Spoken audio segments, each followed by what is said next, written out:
Welcome to Jamaica Citizens Guide. In this video, I'll show you how to apply for your fisher and boat licenses. Fishers and their vessels, whether commercial or recreational, are expected to be registered with the Fisheries Division. Let's first begin with the registration of vessels. To register your vessel, please collect the application form at the Fisheries Division head office or any of the fisheries sub-offices island-wide.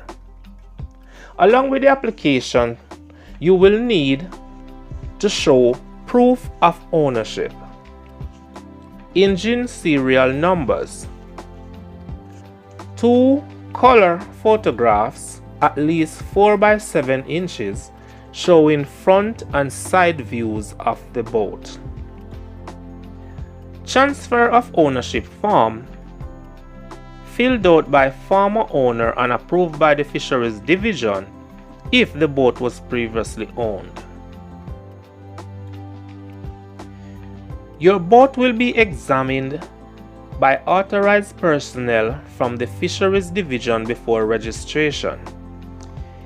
If the boat passed the examination, a registration number issued by the Fisheries Division will be painted on your vessel at the specific areas mandated by law.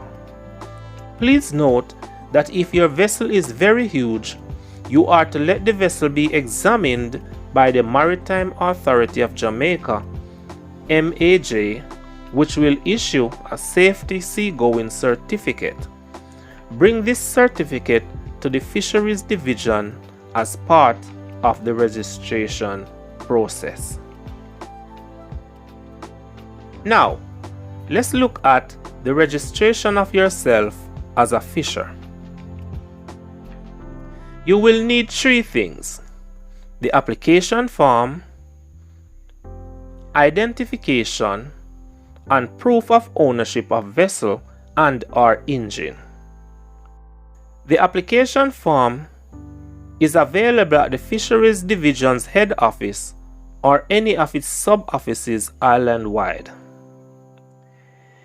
Your identification can either be a driver's license, passport, or voter's ID, or a passport-size photograph certified by a justice of the peace. Please submit the documents to the Fisheries Division. The application will be processed within 5 working days. You are advised to call the Fisheries Division to check on the status of your application and will be told where to collect the document. Here is the Fisheries Division head office and telephone numbers.